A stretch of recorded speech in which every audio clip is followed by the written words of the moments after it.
What is your Tinder horror story?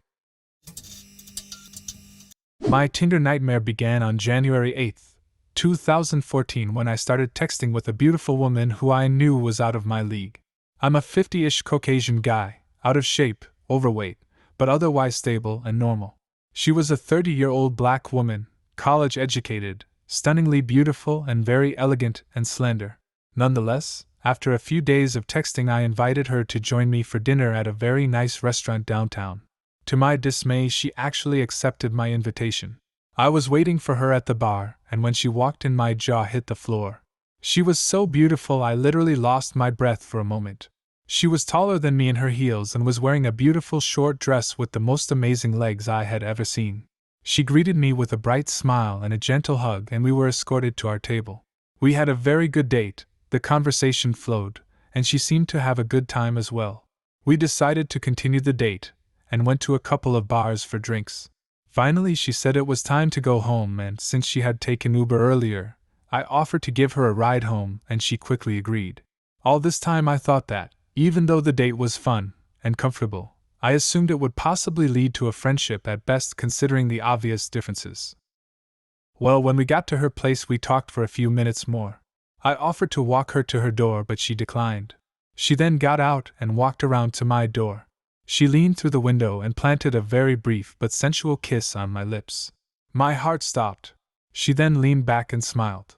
I was able to stammer out an invitation to go out again, and she accepted without hesitation. I was on cloud nine.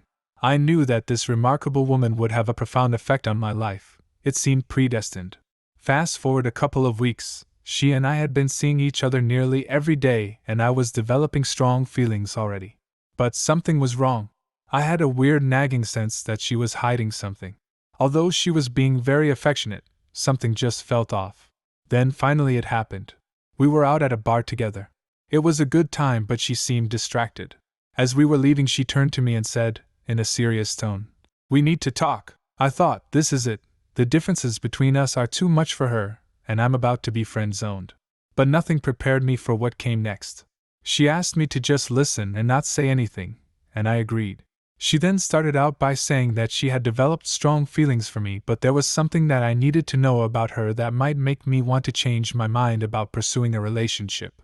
My mind was spinning and so many scenarios raced through my head. Is she married? Is she a criminal?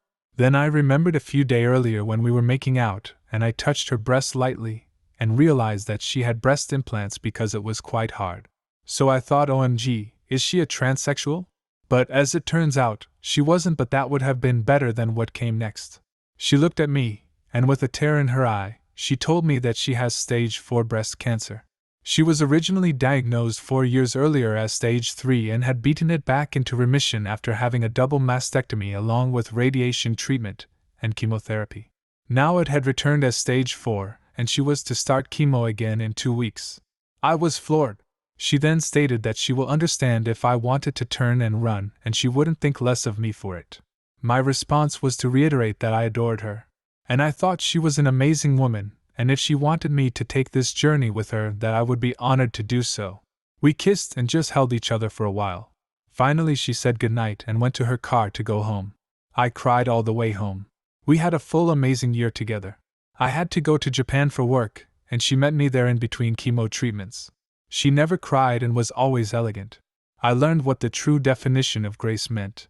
We lived a lifetime in 2014. She died 15 months after we met. I am a much better man for having met her and shared in her struggle. I love you and miss you so much, Jenny. I've been on quite a few Tinder dates. Most are pretty standard dinner or drinks, etc. This isn't really a horror story, just the one that sticks out as the most funny. This girl, we'd been chatting for like a week or so, hit me up around 10 p.m. on a Sunday night, and said she'd be in my neck of the woods on her way home and wanted to see if I wanted to hang out. I did. So she comes over, and she's got a bag of Mexican food with her. So I put on an episode of Always Sunny, and she busts out a monster bean and cheese burrito and a carne asada quesadilla.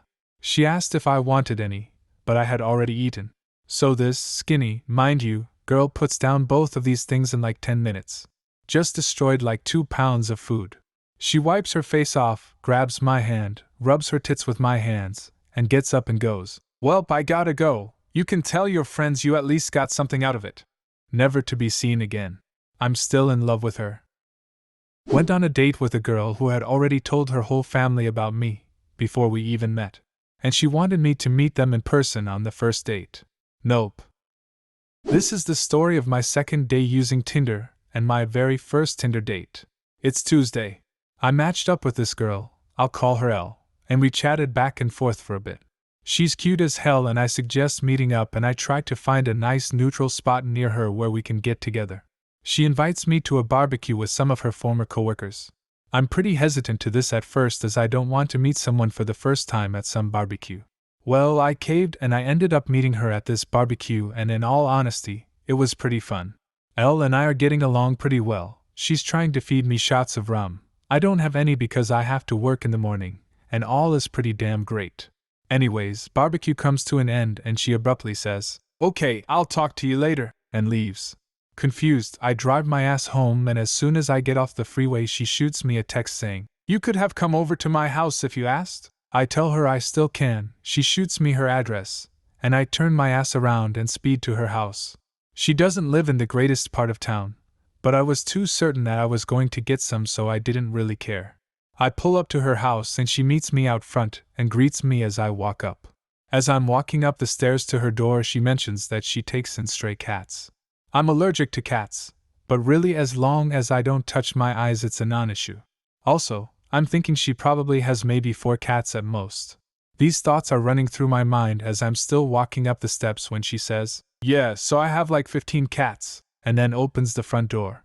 The front living room was pitch black, but I saw at least a dozen pairs of eyes all turn and look at the now open front door. Now I haven't broken stride this entire time, and continue right through the door. As I crossed the threshold I thought I had walked through a goddamn wall, as the smell that washed over me was horrific, and it felt like it had weight. Cat piss. Undeniably it was pure cat piss from 15 unwashed stray motherfucking cats. Elle quickly ushers me to her room, which happens to smell like bleach, as my nostrils have started to burn from a smell other than cat piss. She mentions having just cleaned her room and having scrubbed everything down with bleach, as if that's a normal thing to do when you clean a room. Any sane guy probably would have backed out well before now, and I should have too, but I had come too far to turn back now. We get comfy on her bed and she puts on Netflix. So after about 45 minutes of nothing, I tell her I need to get home and go to bed since it's 2 a.m. and I have work in the morning.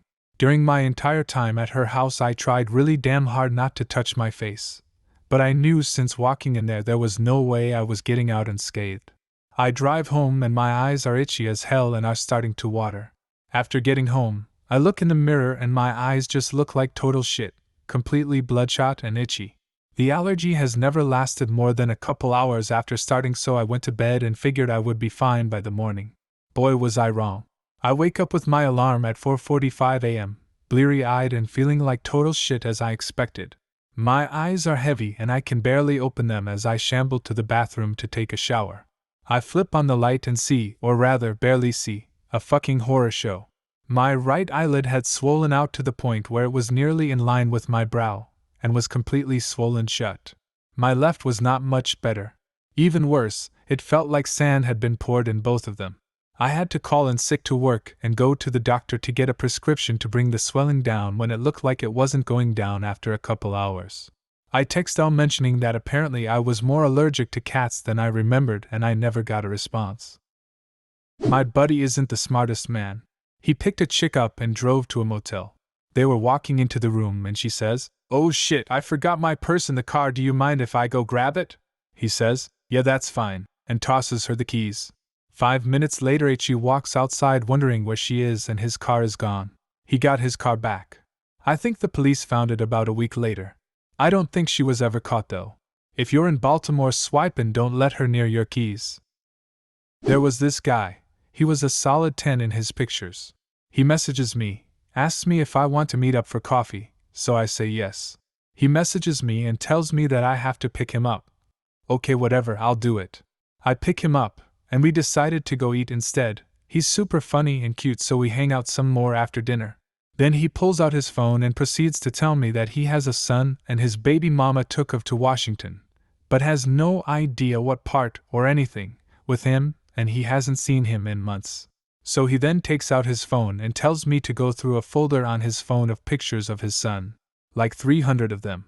He sat there and made me look through every single one, and he would tell me the backstory to basically every single video and photo in that folder. I felt so bad, but man, I was happy when he left. That whole date just got so weird after that. He did some more stuff, but those are good stories for another time. What is your Tinder horror story? Leave a comment and subscribe to the channel if you want to see more videos like this one.